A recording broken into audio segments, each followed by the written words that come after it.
Hey, it's JK, and welcome to the multi-award-winning podcast, Them's the Squares! Allow me to introduce my wonderful co-host and official colour commentator of the Bonfire Bingo Invitational, Sir Rando. I'm here, and as we all know, my expert strategies will help any Souls runner on their bingo games, considering that my record is basically flawless. Those are facts, undeniable facts. Absolutely. Undeniable? Exactly. Indeed. Okay, so I should address two things right off the bat. Firstly, yes, I am in my new home.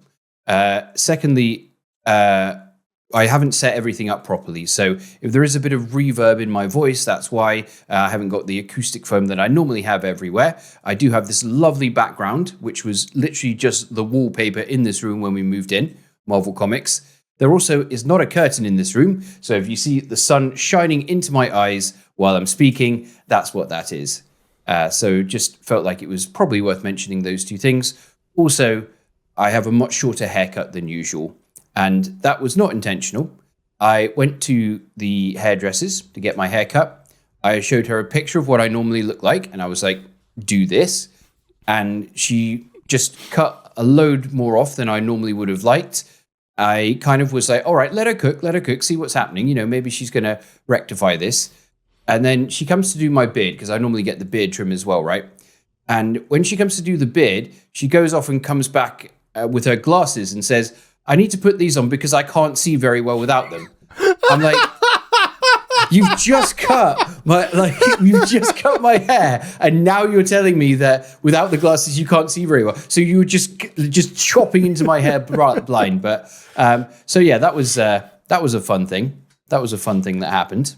The one thing I will say is that with that light shining in, it means that we can see the soul of your eyes even harder when you stare deadpan at us. Exactly like that, JK. Indeed. Can do that on command. Okay. So, also, obviously, this is a very late edition of Them's the Squares compared to the other ones. This was a combination of a multitude of things. For example, me moving house being probably the biggest one. Also, poor Rando was sick. He's now feeling better to join us here as well. So we had, a few things that just kind of delayed stuff. Speaking of delays as well, another update is for this final round of the Bonfire Bingo Invitational. This final round was intended to end this coming Sunday, which I believe is the 25th. But we have made the decision to extend the final round until the 1st of February. This is just because there was a number of different things from different people who were struggling with scheduling, everything from moving house to possibly being taken in for jury service and everything that you can imagine in between. So we've added that little bit of extra time just to give people more time to schedule the games. And also it just kind of feels nice for it to wrap up at the end of January. I don't know, something just feels good about that. So once this round completes, the playoffs will then start on the 2nd of February. Of course, there will only be 4 games that will be taking place there to determine the eventual winner of the Bonfire Bingo Invitational. I can't believe it's come around that quickly. Yeah, it's crazy, isn't it? It's crazy that we are on the final round and we still do not, everything still has not been determined for playoffs, but there has been some great action in round 4, which we're going to go into today. And so I think it's easy to say that round 4 has probably been the most exciting set of games yet. I think that's quite fair to say. I think that's definitely fair to say. And I also think that, we saw the previous round. We saw some of the games in the previous round, like between Trev the Dev and Babs, for example. Yep. And, we were kind of like, okay, that's like the height of drama. That's the best game of the tournament. How can that be topped? And somehow, like, everybody in the tournament took that personally. And the games this round were just crazy. Actually crazy. Actually, you know what insane. it is? It's as soon as people realised that you were going to put your hand in your pocket, everyone just went sicko mode and was like, I'm going to try really hard now. I want that money of JK's. Yeah, indeed. And yeah, I would say of the 5 games that were played this round, I would say almost all of them were really good. and really exciting, full of tension, and just some really good ass content, which is what we wanted, right? So, okay. So, shall we start with Did we start with the Blue League or the Gold League last time? I'll be honest, it's been a few weeks. I don't remember. It's been a while. Should we start with Blue League? Yeah, let's do that. Oh, God, yes. We have to start with Blue League because we need to address the controversy, Rando. The controversy! The massive controversy surrounding the Swarby One Kenobi versus Lemon game. Okay, Lemon so like to give some background on this, there have been some terrible shady deals occurring in the background. It's not something that we want to represent as an event. It appears that Swolby slid into Lemon's DMs and asked him if he would have a life outside of bingo, and then here we are. Here we are. That's it. Terrible state of affairs. Terrible state of affairs. Just can't believe it. Can't believe something like this would happen in my tournament, My tournament. Outrageous. Okay, no, I mean, real talk, though, before the rumor mongers start going crazy and spamming Lemon's comment section more than they are. The controversy was Lemon was very busy. Lemon had one singular time he could do the game. Something came up. He couldn't make that time. And like a true gent, he contacted me and said, look, I wasn't ready. It was my fault. Swolby was ready. He was there to play. I should lose this game via forfeit. Which is fair. Yep. So I mean, it's the same in any tournament that I've ever gone to. Like, if you're playing in a tournament, you get called to sit down to play your match, and you're not there, but the other person is sat there. Well, they just get full points, and they get a bye. In essence, it's nothing. There's no difference there. It's just Lemon's a busy dude and has a lot of stuff going on. Yeah, exactly. And obviously, like real life. Job and, taking care of your family does take precedence over like online bingo tournaments. Just only by a smidge. It's pretty close. But so that's it. That's the controversy for anybody who's going to be writing in comment section saying that something weird or crazy is going on.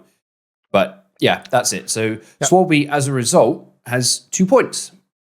Has 2 points. Is on the board. But that does mean that we need to then go over... I think, should we go over your match next? We should, but I do want to mention one thing though, because Lemon's forfeit actually has impacted our brackets in a certain way in relation to me, actually.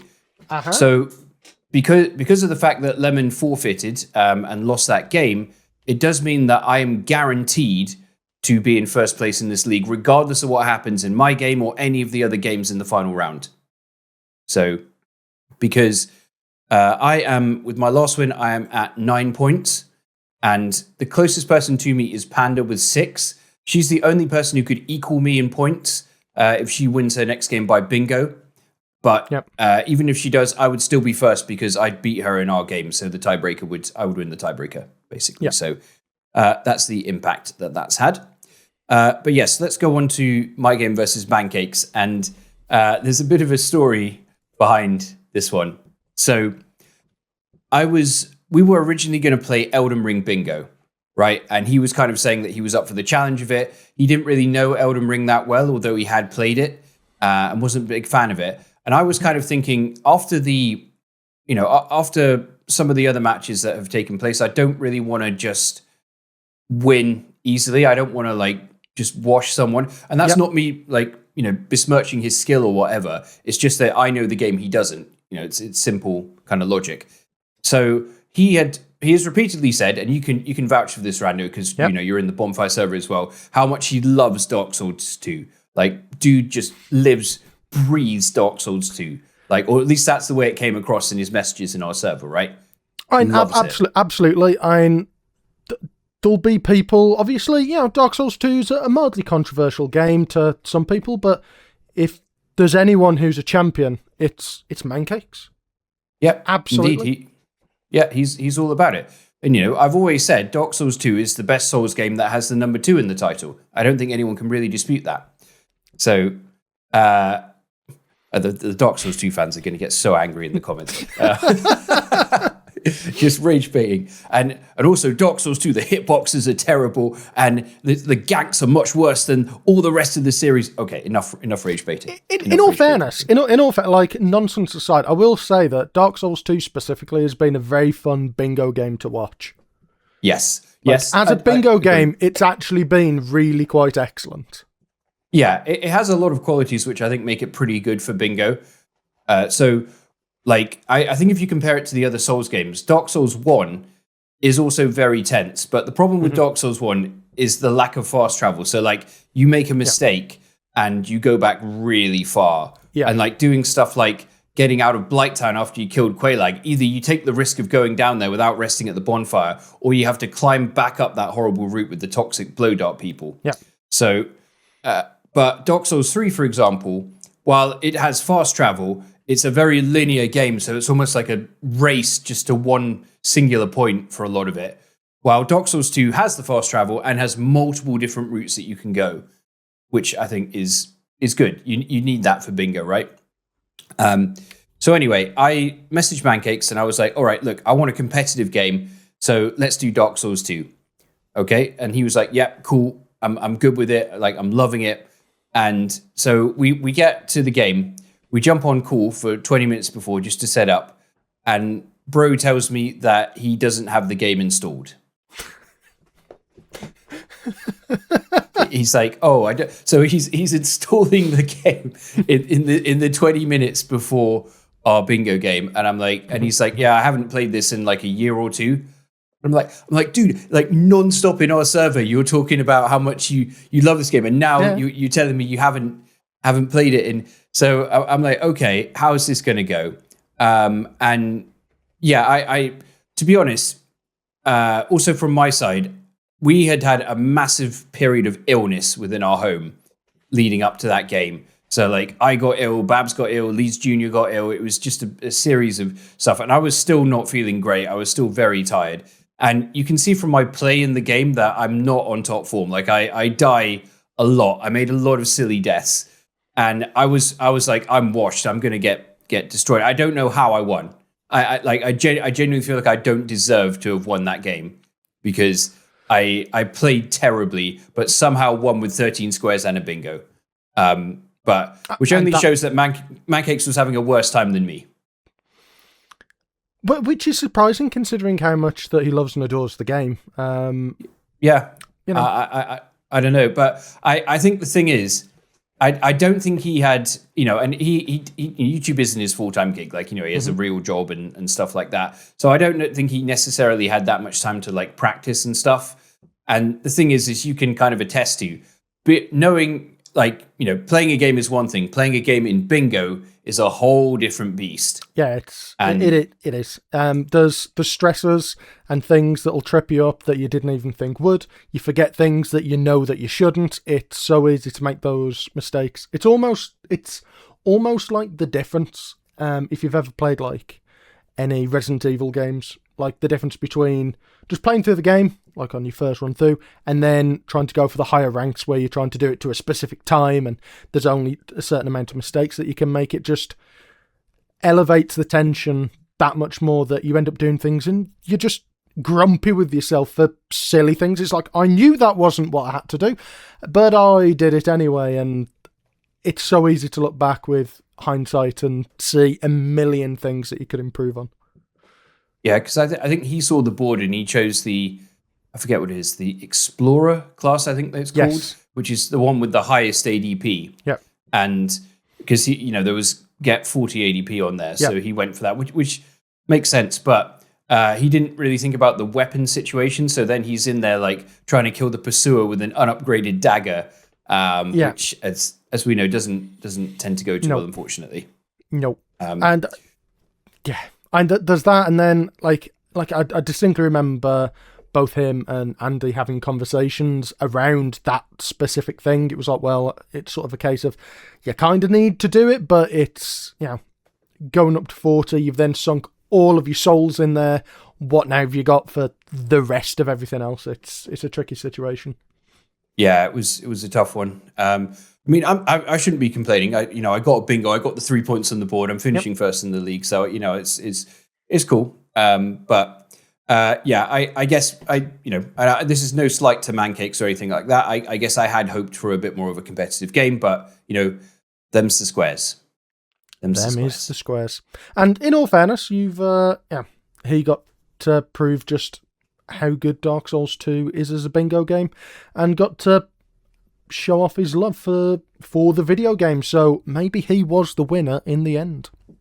Well, I mean, yes, but also like as a joke, I said that if he lost, he had to make a community post saying that Dark Souls 2 was more linear and had a worse color palette than Dark Souls 3. And I said it completely as a joke, but he actually did it. He actually put the post out. Which he said caused him pain. And I was like, dude, I didn't put a gun to your head and force you to do it. I said it like as a one-off joke. You didn't have to do that, but it was funny. I appreciate him committing to the bit. Yep. So good on him. Good on him.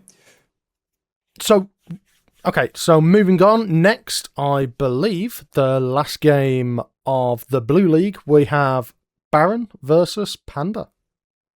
Yes, an Elden Ring bingo. And I just am in disbelief by this. I did not think I would ever see a bingo game where this occurred. Because we saw Babs and Treb's game in the last round, right? And they got, what was it, 23 out or 22 or 23 out of the 25 squares.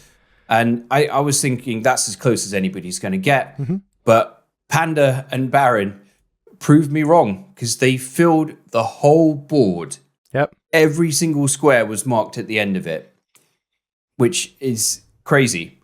And I think fair to say, even though he didn't win, it was easily Baron's best performance in the tournament by far.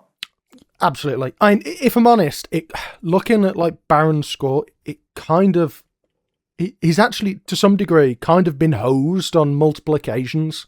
Like he hasn't played badly really anywhere, but it's just been on the slightly wrong end of a couple of interactions that has caused it to go off. I mean, like this game, it's ridiculous. The whole board was full, and not only that, the game was quick as well. It was like an hour and 20 minutes, and it was rattling through. That was like top tier entertainment. It was fantastic.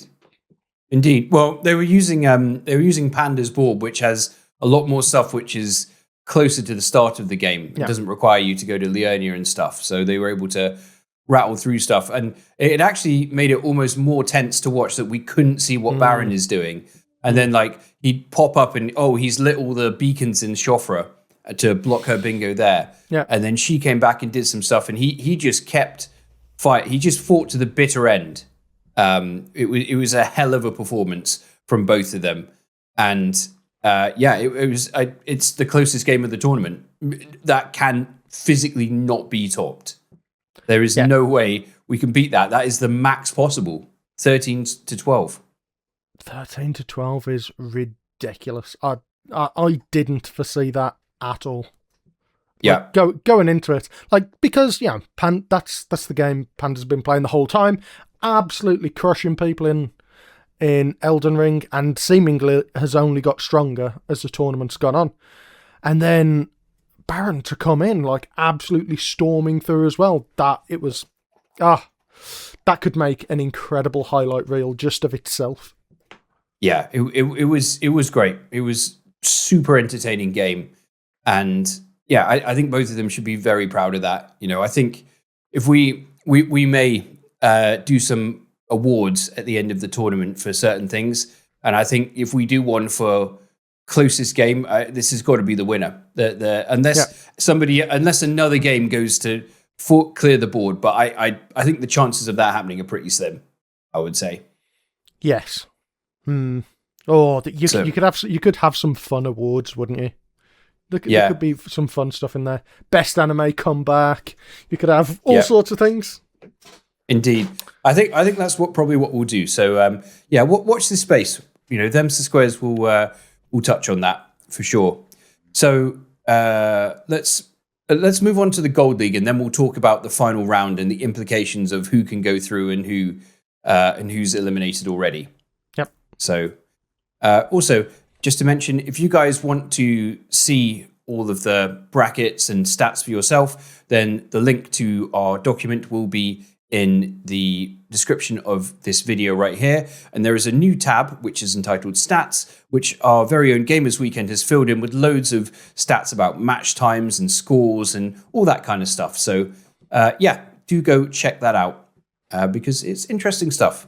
It's interesting stuff. I mean, so yeah, I was going to say, like, in regards to those stats, there is some things that do actually jump out to me. Like, looking at the fact that, like, for a start, this whole round, everything has been a lot closer in general. The difference in squares has, like, dropped by a good chunk. And also, somehow, like, the game time has increased as well, which usually means that things are tighter. And the only reason why the first round was longer was simply because there were some much longer games there.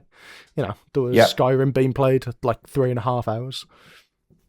Yeah. I think that was Mancakes and Sorby's Fallout game, and then there was Fallout, Baron. But Baron and Lemon also did Skyrim, which was 2.5. Teleos and Trev did Dark Souls 1, which is also 2.5 somehow, which is kind of wild.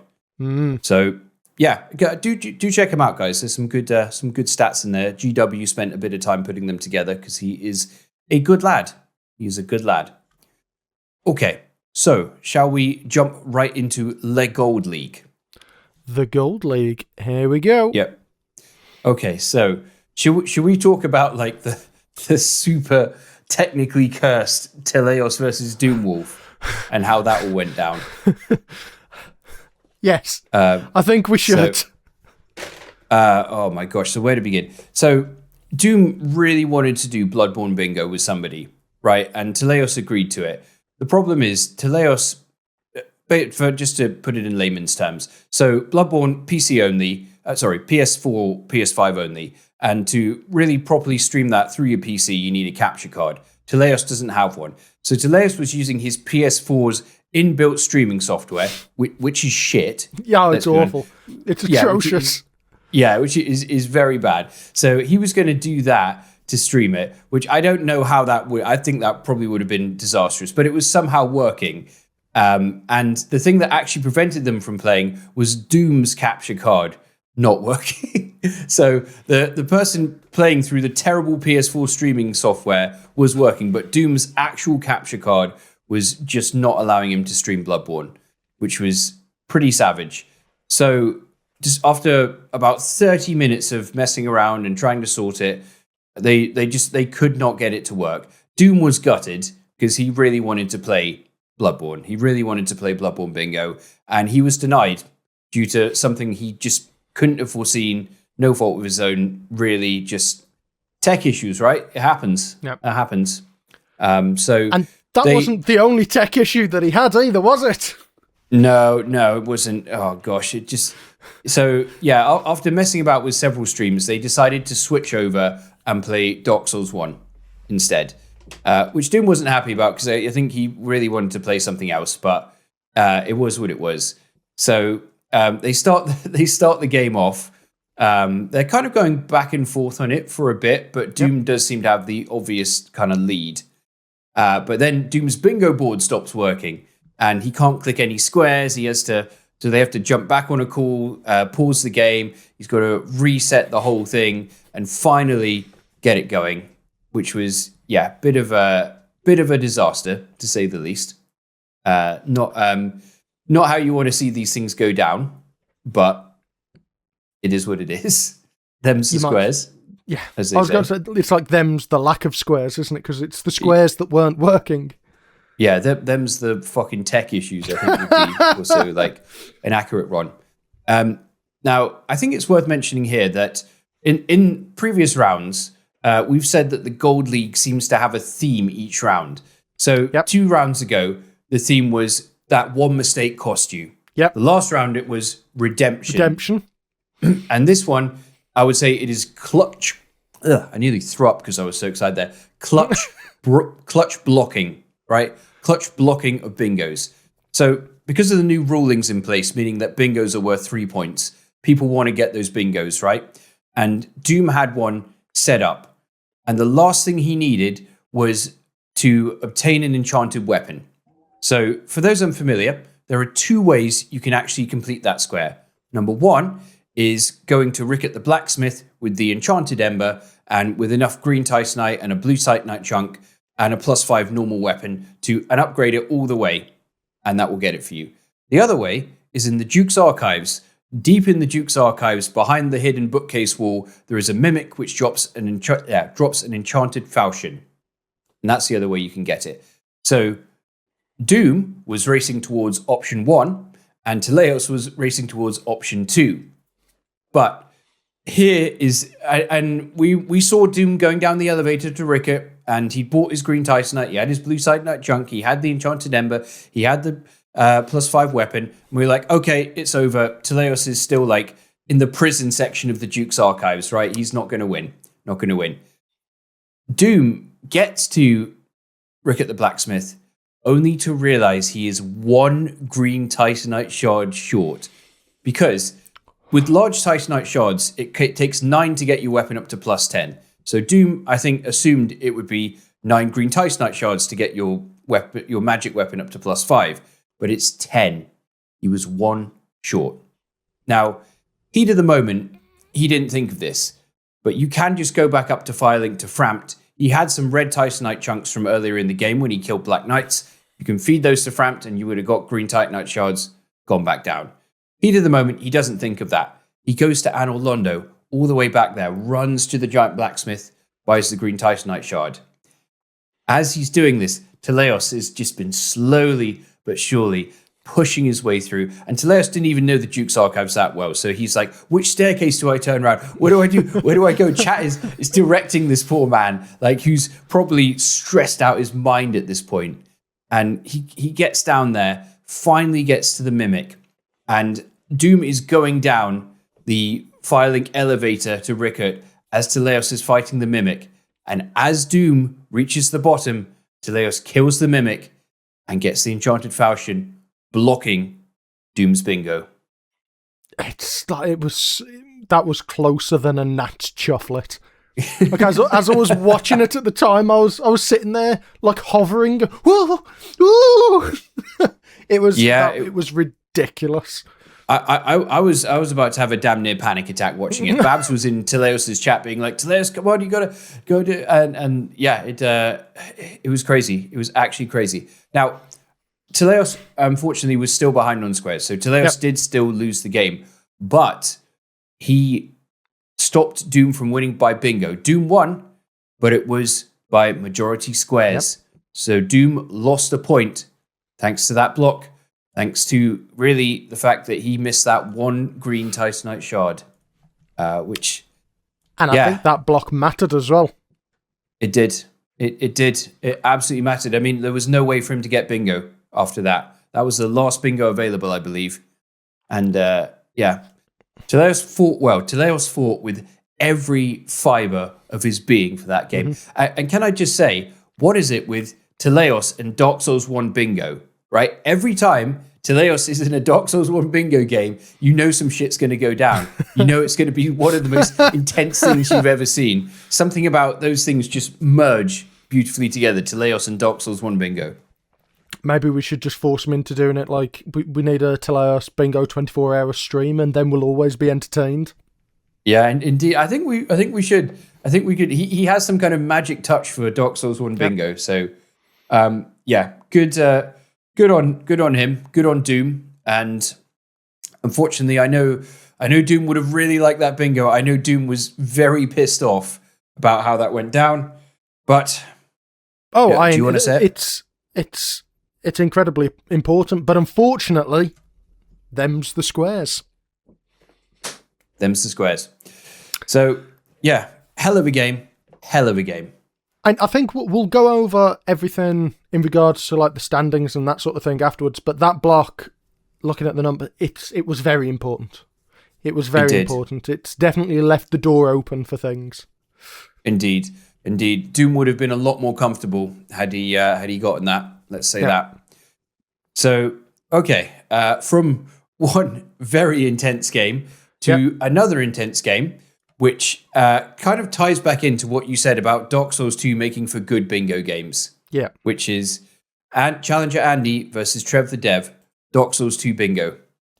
So I mean, the other thing to add on top of that is there have been the changes made to the Dark Souls 2 bingo board, trying to make it a little less front heavy, trying to make some of the strategies a little more balanced. And I know for a fact that was, even though it's what he wanted, it was terrifying Andy, because he'd obviously put in all this time around how the bingo board was, has then suggested a bunch of changes that has inadvertently shafted himself in many ways to make it harder for him. Yep, indeed. But I think the changes were good. I won't go through over every change, No. but for example, there was stuff like join Covenant of Champions, which is basically like, okay, just whoever gets to Medulla first gets that square. Yeah. Right. And there was also like a possible square was join 2 covenants. So you run to Medulla, join the Covenant of Champions, join the other covenant there, and bam, you potentially get 2 squares, which is a bit ridiculous, to be honest. There's also like get 2 pyromancies, which again, small amount. So I increase the amount of those. Basically anything that just involved rushing to the initial parts of the game. Also like any of the miracles that there were squares for miracles that you buy from Lycia, the NPC right after Dragon Rider. So I removed and changed all of those. So yeah, I think it made for a more balanced experience, and I think it has helped the games. But yes, Andy was 100% terrified about that. So he was pretty nervous going into this. Now, we talked about clutch blocks, and we're going to talk about them again because, oh my God, there was another moment of which was very similar actually to the Doom and Teleos game in terms of how it played out. It started differently though. So initially, Andy was just smashing those squares, right? Just picking them off. I think he got up to like 7 or 8 squares pretty quick, while Trev had less. But Trev quickly put a combination together that got him 4 squares in a column. And the only square remaining in that column was kill the Smelter Demon. A square which is awful for 2 reasons. One, very far into the game. You got to go past Skeleton Lords, Covetous Demon, Mytha, and up to their Iron Keep. And the second reason it's bad is because Iron Keep fucking sucks. Iron Keep can kiss my ass, to be honest. That's probably going to get bleeped. I'm probably going to have to bleep that. But. No, I what do you mean? It's one of the better parts of the game. It's quite warm, it's quite homely, and as we know, Dark Souls 2 is an excellent video game and the best one with the 2 in the title. Yep, that's true. That's true. Yeah, it is. It is. So the 2 is actually because it's twice as good as Dark Souls 1. That's why there's a 2 there. Yeah, it's actually Dark Souls 2 X is what it is. Yeah. So it's like, absolutely. Yeah, 2 times. Yeah, or no, maybe it's actually the 2's meant to be small, so it's like Dark Souls squared. That's nice. Meant to be. Yeah, so it compounds all the excellence of the first one. I like it. Yeah, I do like exactly. it. But so, I think if I'm honest, if I'm completely honest, there's in regard to that and the Smelter Demon, it was insane. It was ridiculous, and I think that there is a clip from Andy's stream which just demonstrates all of it.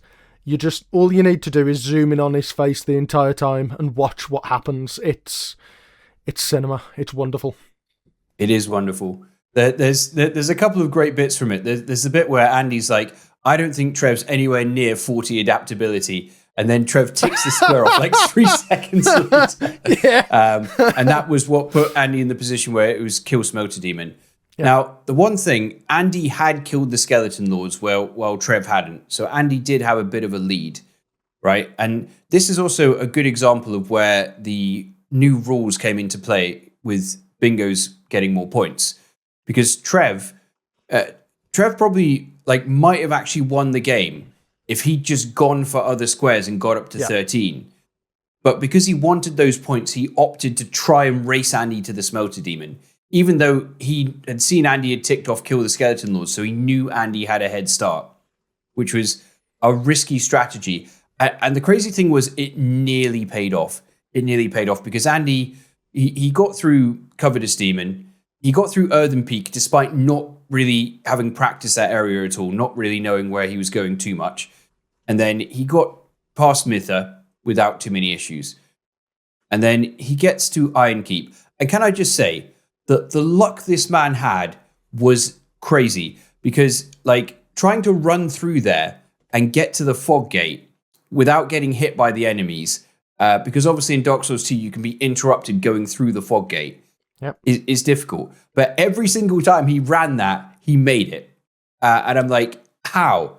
Why every time I try to go through, I get hit by an arrow, or the guy with the sword just comes stabs me in the back? Every time he got through. But unfortunately, he was struggling with Smelter Demon.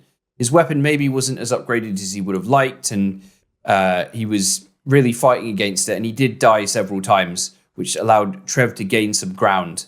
And it was tense. Andy had to go off and get poppable souls to buy life gems at some point as well. Yeah, I mean, like that's the thing that makes it scary, isn't it? Because it is a boss that, like, even on a regular run playthrough, you don't really want to do it, do you? It's not, it's not the most fun, and that area is excellently designed.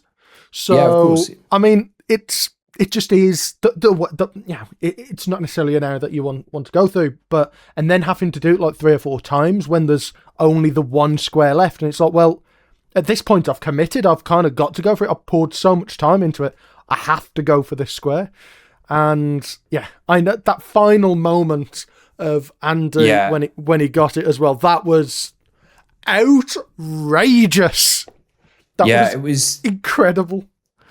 So, like, to explain it to everyone, so Andy had died like 3-4 times now. You could see the tension on his face. Like, he was like, fuck, I'm going to lose this. And so he's fighting Smelter Demon. He's smacking it with his mace over and over. And it gets to a point where Smelter Demon is pretty close to death. Andy hits Smelter Demon. Smelter Demon does the jump and lands, hits Andy. But Andy survives, right? Andy then, you can see Smelter Demon is going to do the AoE he does sometimes after landing. And he's preparing for it. And Andy goes for the hit. And his hit connects. But you can see the AoE starting to come off Smelter Demon. If Andy had hit with the mace a frame later, he would have died. But he got it. It was, I think, the closest boss kill we've seen in the tournament. And Trev had just entered Iron Keep as Andy got the kill. And it was one of the most cinematic moments in the tournament so far. Like, you couldn't script that if you tried. No. It was, no. And if you did try to script it, someone would be like, oh, you're just trying to make it tense and close for drama. It's, sometimes the truth is stranger than fiction. Indeed. And what's further to that, Andy went on. So that actually gave Andy 3 in the second row, getting that square. And then he got the 2 others. So that not only blocked Trev, but it led to Andy's victory by bingo. So Andy scored himself 3 points.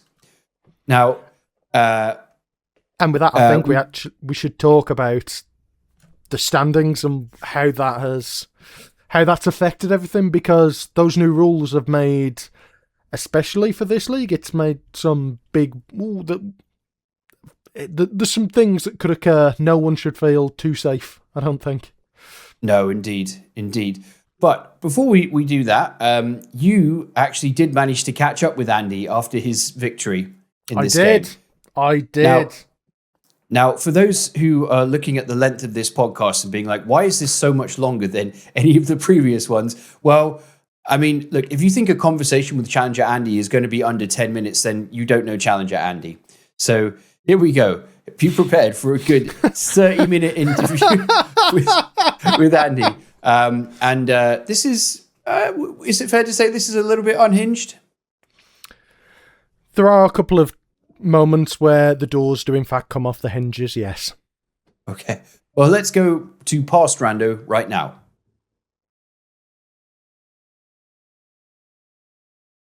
So, Andy, how have your games treated you so far in the tournament?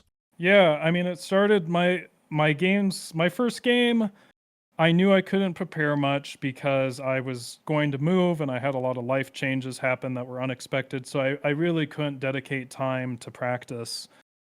But then I did so bad that I was so embarrassed. I felt like I had to practice. So I ended up sacrificing a lot in order to practice.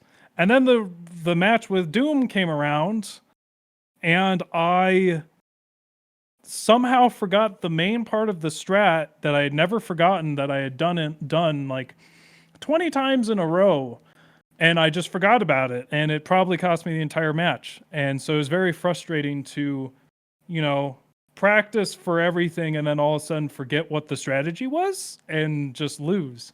So I was very sad. And it wasn't like more practice could have helped because I had done the practice. I just failed to remember.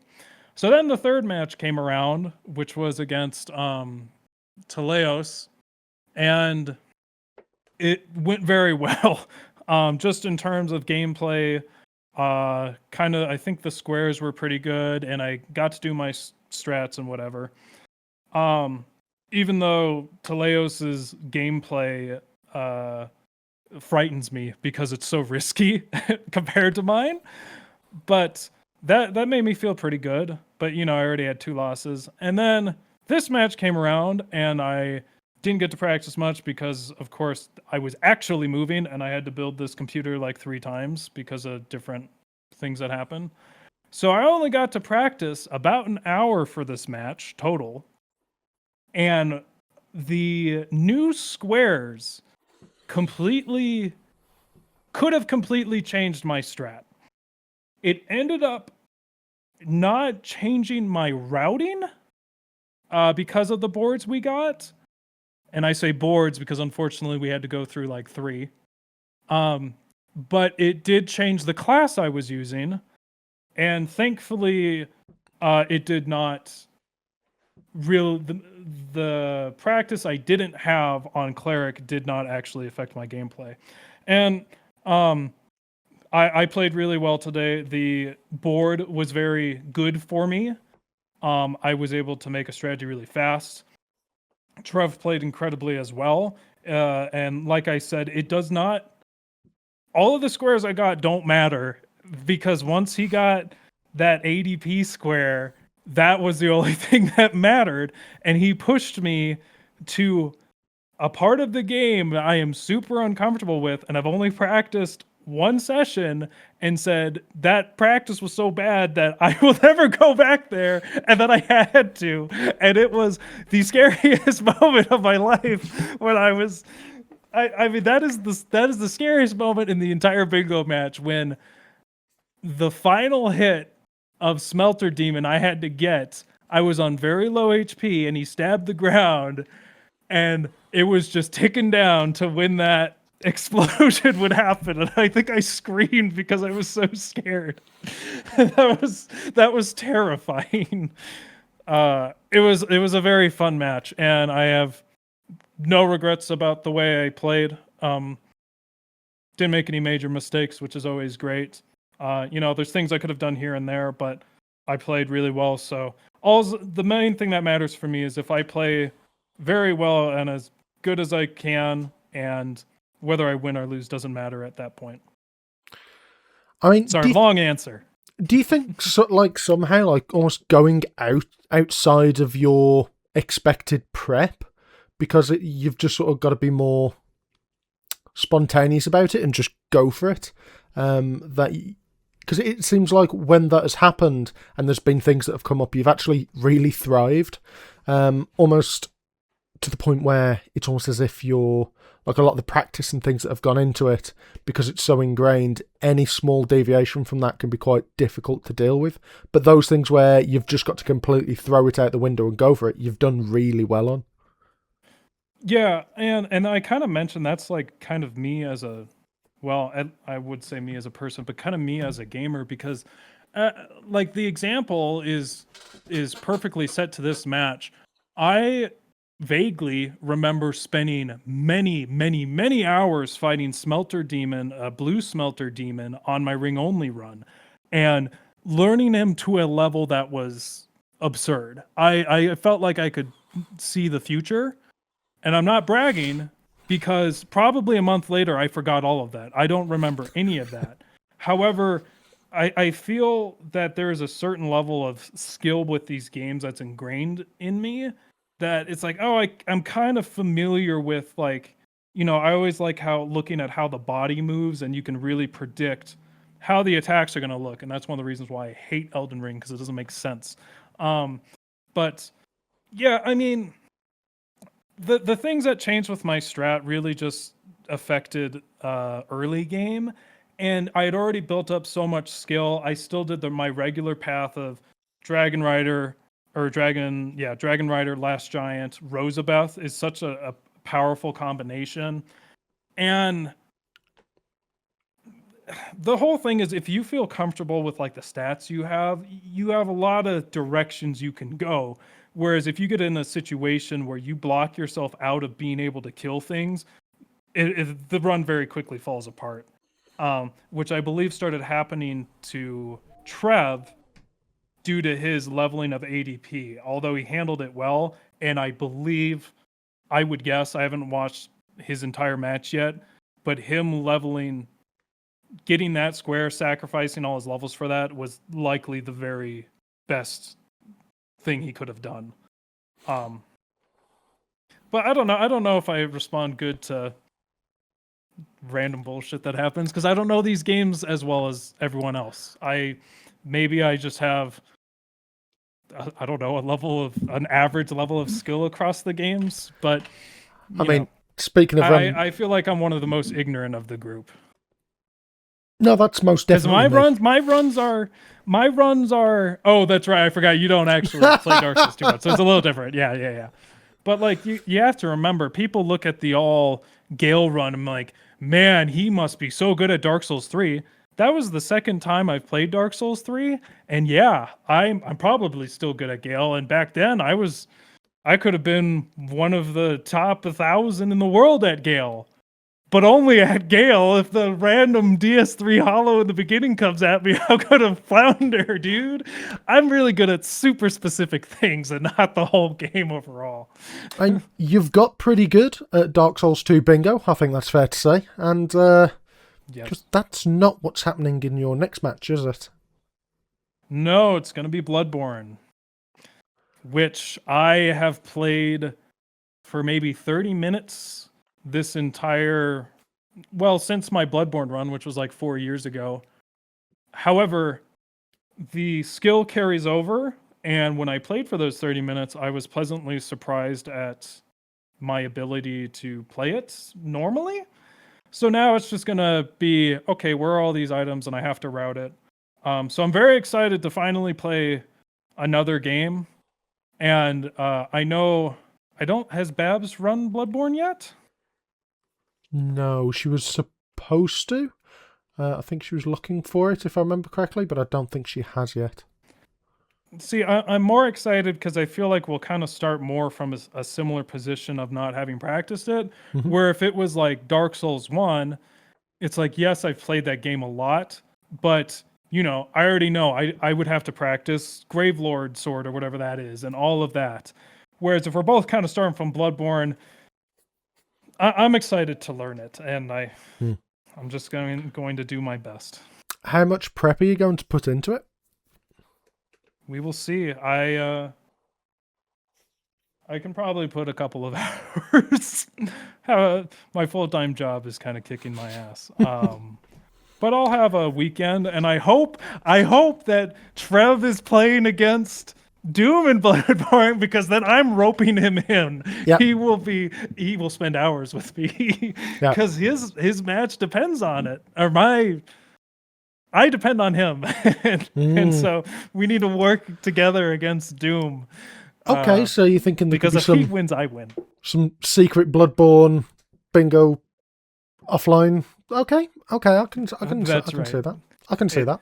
It's got to be secret, but I'm excited to finally play a different game. I do love running Dark Souls 2 bingo, even though it's extremely stressful. But it's I do feel guilty that I've only done Dark Souls 2 while others have done a variety, and I don't have really an excuse for it other than it's not an excuse that I don't have enough time, but it's just what I choose to sacrifice time in my life for. And But I'll be happy to play Bloodborne. It's been a while. okay, so in regards to the rest of the bracket, and obviously you've mentioned that obviously Doom's the big bad that everyone's fighting for that second position at this point, trying to make sure that they can go through. How are you feeling about the current bracket? And also, if you do get through, who are you looking forward to playing most on the other side, in the other league? I'm sorry. Can you repeat the first question? So, in regards to everyone's obviously vying for that second spot, like to go through to the knockout stage. Out of everyone that you haven't played that isn't in the league, who are you looking forward to playing most on the other side of the bracket? Well, I can answer that question. Well, I don't know the current standings of Blue League. I know she doesn't want to. Well, the honest answer is I would very much like to play against Panda, because we've been friends for a long time. That's what would you play? Would you play Elden Ring then? See, that's the issue. I would get smashed. So, I mean, obviously I want to be, where I'm most comfortable, which is Dark Souls 2. To be honest, the people who I really want to go against is Gamers Weekend and Doomwolf, because I feel like I never got a real chance. Because I messed up. They have not seen my true ability. I mean, Kyle did with what little practice I had, but I feel like Doom, I can't believe I feel just so upset that I just forgot something that you would never expect me to forget. But in the other bracket, I would say I most want to go against Panda just because we're good friends. Okay. And who do you think is the strongest player? I mean, from what I've seen, and I don't think you'll get a very surprising answer, but it's me. No, it'd be Gamers Weekend. I think a lot of his strength comes from having sped run these games. And well, you're a speedrunner, but I don't think many of us have sped run these games. I've spent maybe 6 hours total speedrunning, and it's underestimated how much, well, speedrunning adds a lot. It's the repetition of things, being comfortable to take risks that others are unfamiliar with. So I think that puts him at a really big advantage, and he also has a very wide knowledge of these games and plays well, is able to pivot very well. Not able to count how many squares he has very well, if you remember that one match, but other than that, he's a pretty powerful opponent. Of course, JK also having so much practice and just being very skilled at the game is also. What would you play against JK in? Would I play against JK? What would you want to play against him? Oh, like I said, I'd always like to do Dark Souls 2 Mm-hmm. because that is my strongest, and I've worked the most refining the strategy. There's still more refinement that can go into it now that the board has changed. But if I can't do Dark Souls 2, my other preference is any game where we start out having not practiced before. So we both start at the same level. But I mean, the answer is going to be Dark Souls 2 because I want revenge on everyone. Absolutely. Now, with some of the new rules that have come in regards to like the bingo and getting the extra points, how are you feeling about that, like affecting the bracket going forwards? Did that change your outlook looking at the bracket and like sort of change the way that you were thinking about the tournament? No. It doesn't. I mean, I actually didn't know the playoffs were a thing until today, or yesterday. I misunderstood what the playoffs were. I thought it was just the top of each bracket, but it's actually the top two. But so I mean that kind of put a little bit of pressure on me to get a bingo, but you're kind of always usually trying to go for a bingo until late game. And so it didn't really change anything. The new board definitely changed a lot, more than I think was expected.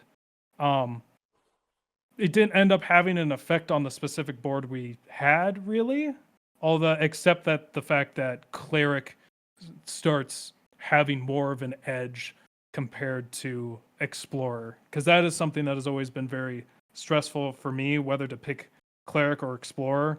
But after the board change, I felt way better going with Cleric. Perfect. And is there anything else that you'd like to add, or anything else that you'd like people to know at all? It's been very fun. It's been a very intense. I don't think I've practiced for something like this as much since the one-shot run, but it's been a lot of practice, and I'm glad that I could actually play some good games and not being able to show what I'm capable of. So and I feel like every match I've played has been pretty. The opponents have been pretty strong, and that makes it more fun. And this most recent match was the most stressful out of all of them.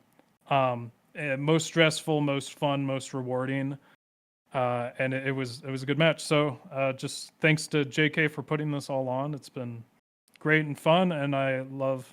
It's a new way to interact with creators, because this has been in our minds a lot, and it's fun to discuss strats with each other, and also to just become closer as people. And with that, I think I need to go back to you, JK, in the studio. Okay, and we're back live. Okay, well, that was certainly one of the interviews of all time. I think that's a fair statement. Absolutely. Yep. So thank you very much, Andy, for being willing to come on and rant for 30 solid minutes. I mean, that's impressive. Guy is an absolute machine. That was literally like 5 minutes after the game ended as well. Like, amazing. He had so much steam left in the tank after that. Well, I think it's because Andy's brain works something like a dynamo. So once you've squoze it, getting it up to speed, it then takes a good chunk of time to get back down. So he was still in that mode. He was still thinking of strategies at that time, 5 minutes later, for that entire half an hour, trying to decompress from the insanity that had just occurred. Okay, so I'm going to ask you a question here then. What was, because we're talking about clutch blocks, right? What was a more clutch block?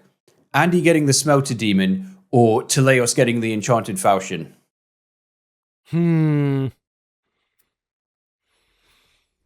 I think it was Teleos getting the Falchion. More so because, admittedly, Andy got the block that led onto the win, but with the Falchion, that block has drastically changed the way that the bracket can potentially go. So the impacts for the tournament and that sort of thing, I'd say the Falchion. But in regards to the cinematic brilliance of what it looked like at the time, I'd say it's the Smelter Demon. Well, I mean, you say that though, because if Trev had got the Smelter Demon though, that he would have got bingo and he would have been True. So you're trying to get me to pick between my favourite children. Stop it. Yeah, I mean it's tough. I to be honest though, I'm saying this to you now because in regards to what we said earlier about awards, I think it actually is a decision you and I might have to make at some point. Yeah. So let's see. No, you can't let people know that it's just us thinking about it. We need we need to send it off to a shadowy cabal of bingo assessors to get it done. I don't know. Yeah. The Associated Press of Bingo or something.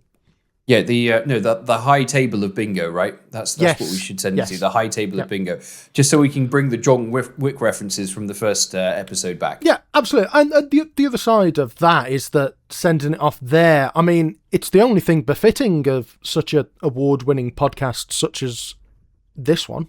I mean, indeed, we've got to do things properly when you've got a podcast of this magnitude. Indeed. Did you? I actually heard recently that the Oscars have added a new category for best podcast purely based on the cultural impact that Them's the Squares has had on the world. I mean, from what a little bird has been telling me, that there was actually that they were looking to make a cinema piece out of it. It was going to initially start off as a short, and from what I heard, apparently Ryan Gosling was going to play me, and I'm down with that. I'll take it. I mean, at that point, he literally is me. It's just perfect. Yeah, that's true. That's true. I hear he did it for a discounted rate as well, because he's also a big fan of the podcast and Them's the Squares, and the BBI also. Yes, So obviously, yeah, he's quite close. Let's say. Yeah, he is. He's a big advocate. He's a big advocate. That's true. That's true. Absolutely. Well, as we mentioned, John Wick references. Do we speak about the final Gold League game with the Bingo Yaga? And the Bingo Yaga is as the Bingo Yaga does. It's it's. I think at the minute going up against him, it's a Sisyphean effort from anyone who tries, and quite frankly, everyone seems to fall short. He needs someone of a stronger muster at the minute. That being said, it was still a fun game. It was. It was still a fun game. Indeed. It just, I think, so it was Babs versus Gamers Weekend Elden Ring Bingo. And it was, it was pretty close at the beginning, to be fair. They actually were kind of going back and forth on it. But GW's speed and just, it's not even just the speed, but just the rate the guy can process everything and figure out the routing is just like next level. I think that's actually the thing that puts him ahead more than the actual gameplay even.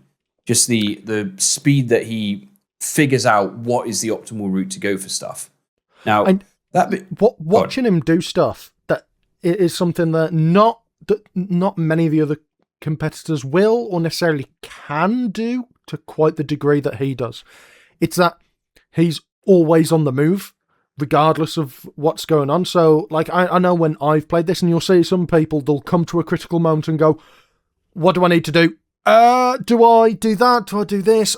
Maybe I'll go for that. Whereas he will just be like, yes, it's time. I'm doing this now. And then just goes. There's, like, none of that sort of thinking, worrying about. Is just constantly on the move to the next square. It's kind of a little bit spooky.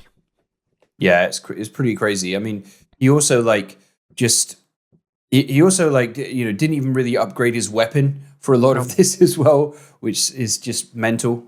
So, but I will say despite that, there was still a very clutch block in here, which was where Babs basically, GW set up a bingo where the final square was acquire the frozen needle.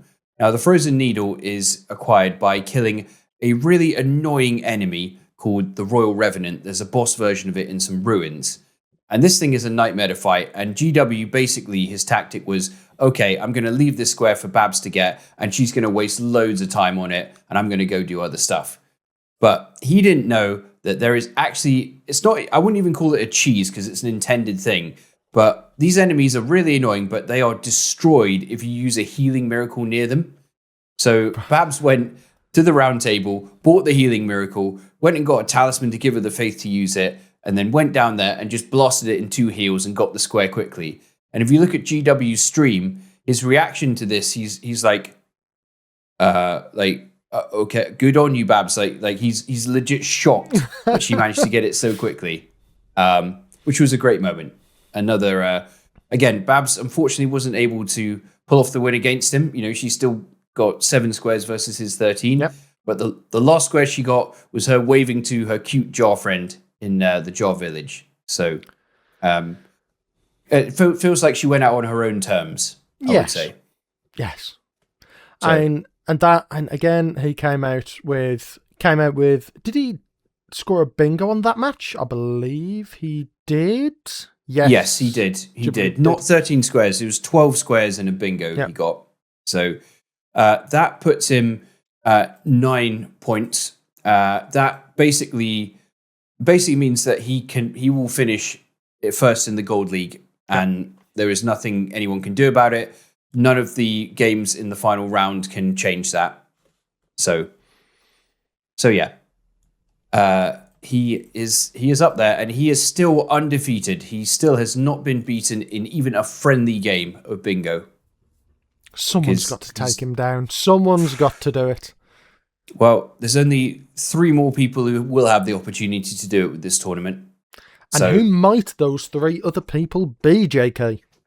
Well, so let's dive into this, right? Let's dive into this and see who still has a chance to make playoffs. So in the gold league, let's go. I'll just go through the gold league first, and then we'll move on to the blue league. Yeah. The games coming up in round 5 are Teleos versus GW, Babs versus Challenger Andy, and Trev the Dev versus Doomwolf. So pretty sure Teleos and Gamers Weekend are going to play Dark Souls 1. Now, the outcome of this game does not affect anything, right? Because GW wins, he's still first in the league regardless of what happens. So whether he gets more points or not doesn't matter. Teleos, unfortunately, as he only has 2 points, there is no way he can make playoffs. He cannot finish in the final 2 no matter what. Yeah. But I do know that Teleos is not the kind of guy who would just be like, whatever, I'm not going to care. I know Teleos is still going to go in and he's going to do it. And it's Teleos and Dark Souls 1, so you know it's going to be good, man. You know it's going to be good. I mean, if anyone is going to be a giant killer, it's going to be Teleos. Yeah, so I mean, it's one to watch because even if a couple of things to think about, right? Even if Teleos doesn't make playoffs, if he is the person to score the first victory against GW and Bingo, like he probably considers himself a winner regardless, right? Yeah, because that's awesome. The other thing, what does it do to GW's psyche if he loses a game right before the playoffs? What does it do to his psyche? Does it make him question himself a little bit? I mean, if anything is going to, if anyone's going to knock the confidence of the Bingo Yaga, it's going to be a loss that you didn't even see coming. Yep. So that's it. So it could definitely set ripples throughout the playoffs for sure. So yeah, even though there is no kind of impact one way or the other on the rankings, really, depending on who wins, I still think that's going to be a hell of a match, and maybe, just maybe, we will see that upset. But let's see. Or maybe GW will go into the finals undefeated. So then, now the for second place in this league, that can still change. That can still change. So the next game, Babs versus Andy, I do believe they are doing Bloodborne. Now, Babs has only played Bloodborne a total of 1 time, and our practice time, to be honest, has been fairly minimal because of house moving and stuff. So, and Andy obviously has played Bloodborne more, has had time to practice, and etc. So, might this be because there is a certain person in that equation who doesn't particularly want to play Dark Souls 2? Yes. So this will be Andy's. It's worth mentioning actually. This will be Andy's first game in the tournament that will not be Dark Souls 2 because Babs was like, "Fuck that! I'm not playing no shitty ass Dark Souls 2." That's what she's quite in those words, but that's what she meant. She meant. So yeah, it'll be a good game. I'm excited to see more Bloodborne. I feel Bloodborne has been like a little bit underrepresented in the tournament thus far. So seeing another game of it is good.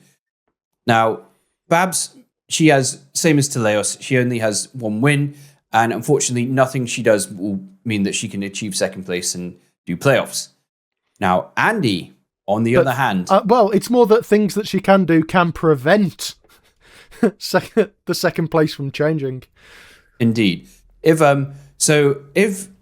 Babs were to beat Andy, though, then it would mean Andy is eliminated and will not make playoffs. Yes. So it is still all to play for here for Andy. Mm-hmm. And, maybe Babs decides, hey, I'm going to be a dick and just ruin Andy's day. Then, but I don't think, I'm not sure she would. I think she's going to give it her all. She, again, has too much pride as a Italian woman to go in and not give it her all. But we will see. For Andy, it is a must-win situation if he wants to make playoffs. 100%. Well, it's must-win, and he must bingo as well. Not necessarily, actually. Not necessarily. Andy can make playoffs if he wins either by bingo or by majority squares. Okay. And the reason for that is because whether Andy, and this is really unfortunate for him, whether Andy makes playoffs or not is actually not really in his control, because it comes down to the other game remaining in the Gold League, which is Trev versus Doomwolf. Now, Trev, similar situation to Teleos and Babs, 1 win, 2 points. Nothing he can do will mean that he makes playoffs, right? But Doomwolf is sitting at second at the moment with 6 points. Andy has 5 points. So if Doom wins this game against Trev, which I think is going to be Dark Souls 3 bingo, I'm not 100% sure, but I think it's going to be. If Doom wins either by majority squares or by bingo, Doom goes through the finals. Because the most Andy can get is if he beats Babs by bingo, he will also have 8 points. Which, if Doom wins his game, if Doom won his game by bingo, nothing Andy can do, right? But if Doom won his game by majority squares, Andy wins by bingo, they're both on 8 points, but Doom wins the tiebreaker because Doom beat Andy. So the only way that Andy can go through to the playoffs is if Trev defeats Doom. So Andy's fate rests not just on him winning against Babs, but also on Trev defeating Doomwolf, which is somewhat unfortunate because Andy could play the game of his life against Babs and win, but still won't go through the playoffs if, unfortunately, Doom defeats Trev.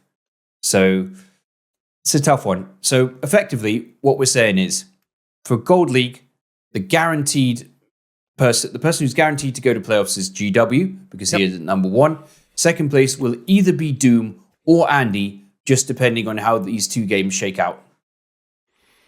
That's stressful, isn't it? That's going to be stress for however long it is until all of those have concluded. And I can imagine there'll be quite a few squeaky noises coming from Andy as that game is playing out.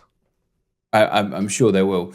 So it's basically like Andy should be praying for Trev to beat Doom, and Doom should be praying for Babs to beat Andy, because the results of these games. So nothing is a foregone conclusion yet, but Doomwolf does admittedly have the easier ride because all he needs to do is win his game, either by majority squares or by bingo. Yep. So that will be it. Either GW and either Doom or Andy will be the 2 finalists. And they, so GW, as he is guaranteed first, will be in the finals facing the second place in the Blue League. And whoever is second place in the Gold League will face the first place in the Blue League. Shall we discuss the Blue League now and who has the chance to go through? Yes, let's have a look. Okay, so as we mentioned before, because of Lemon's forfeit to Swolby, I am at the top of the Blue League, and nothing will change that. The most anyone could do is Panda. If she won her game by bingo, she would also have 9 points, the same as me, but I would win the tiebreaker there, which would keep me in first place. Yeah. So, which is good because it means I don't need to face GW immediately, to be honest. So, okay, so then for second place, now this is an interesting one because there are 3 possible candidates actually achieve second place. Yeah, there's Mancakes, Lemon, and Panda. All 3 of them could do it. I mean, a couple of them need some chicanery, very similar to what was required in the Gold League, but that's still half the bracket could potentially get it, which is kind of mad, really, when you think about it. After 4 rounds, it's all come down to this. Indeed, it has. Indeed, it has. So, I will say the game that has like no real stakes to it is Baron versus Swolby. So let's just cover that one quickly. So they are with Swolby with 1 win, Baron with 0 wins, and neither of them can make playoffs. So whoever wins or loses that game, it doesn't really matter. I mean, you say that. What we want, there's still the redemption there Baron, Yeah, there is- Baron has played some incredible games, and Yeah. he's just not quite managed. So I want to see him. I want to see him come back and not finish with 0 wins, because it just doesn't feel deserved of just how well he's played throughout the tournament. No, you know, you are completely right. You are completely right. I would love to. I think, especially after his last game, he deserves a win, and Yeah, you know, absolutely. it would be nice. It would be nice to see him pull it off. You know, Swalby managed to get his win the last round, not the way probably he would have wanted it, but still, good. Yeah, good victory. A good points nonetheless, I suppose. But yeah, I do hope that, you know, Baron is able to pull it off and get that. I think they're playing Dark Souls 3, not 100% sure. Should still be a decent game. I don't, regardless of the winner of that, neither of them can make playoffs, unfortunately. Sure. Now, with the other 2 games, there is definitely room for stuff. So the other 2 games are myself versus Lemon in Dark Souls 1 Bingo, and Panda versus Mancakes, which I think is going to be in Baldur's Gate 3 Bingo. I have no idea how that's going to work, but that will be interesting. Right now, when you've got the potential to get knocked down, you're changing games. Or is that more on a case of Mancakes refusing to play Elden Ring? I think he probably didn't want to play Elden Ring. I think they were just trying to play something a bit different. I think that's what it was. So fair enough. So let's talk about. I'm going to talk about all 3 of them and what their paths are if they want to make that second place and make it to the playoffs. Yes. So the person who has the easiest path is Panda. So Panda, all she needs to do is she just needs to win her game, right? By any means necessary. If she wins by majority squares, if she wins by bingo, it doesn't matter, because nobody else will be able to catch up with her. That's all she has to do, is just win that game.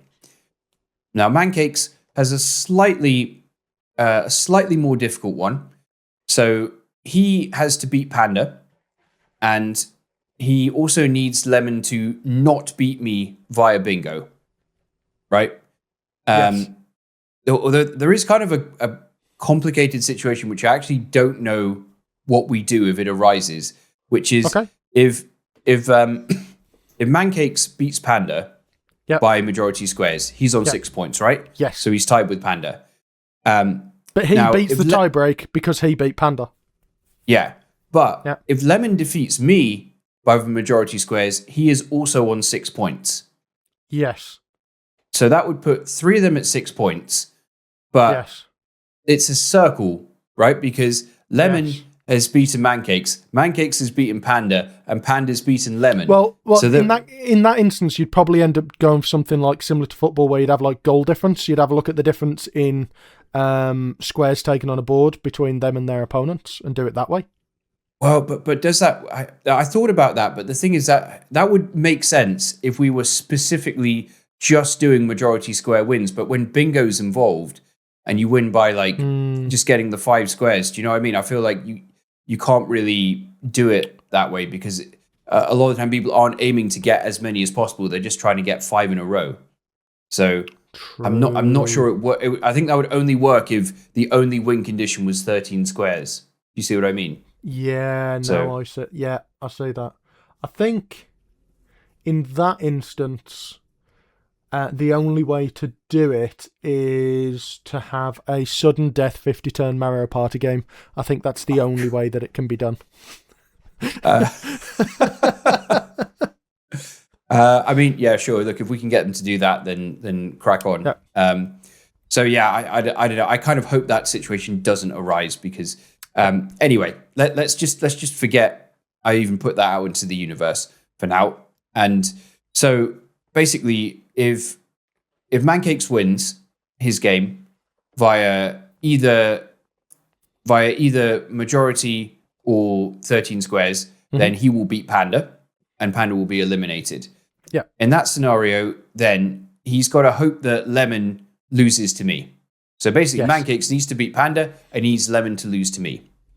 Ideally, Mancakes wants a bingo as well, because then the only way for him to get knocked out is for Lemon to also bingo. Yes, exactly. Exactly. So a bingo would put Mancakes in a more favorable position. That's true. Mhm. Now, Lemon has the most difficult path. If he wants to guarantee himself a spot in playoffs, then he needs Mancakes to beat Panda, and he needs to defeat me via bingo. Has to be via bingo, because that would put him at 7 points. It means that he will avoid a tiebreaker with Panda. He may have a tiebreaker with Mancakes, but because he beat Mancakes, he'll win the tiebreaker. So, yeah, it is all to play for in these final games. There is still, it is still not confirmed who's going to get it. Yeah, who's going to get that second place? Blue League is going crazy. That's a scary thought to think of. If you end up with 3 people on 6 points, that's not. No.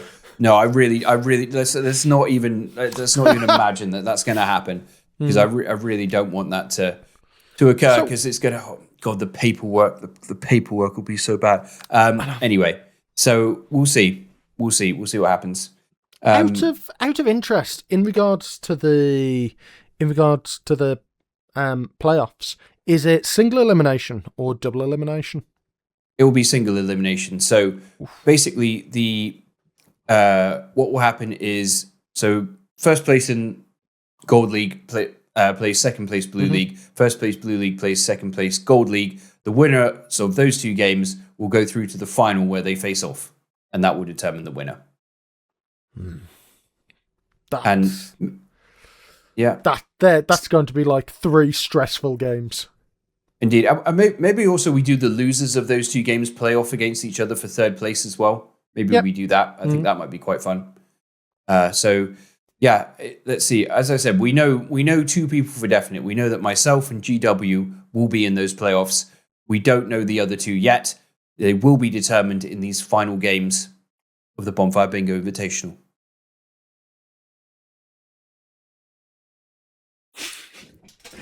I can't.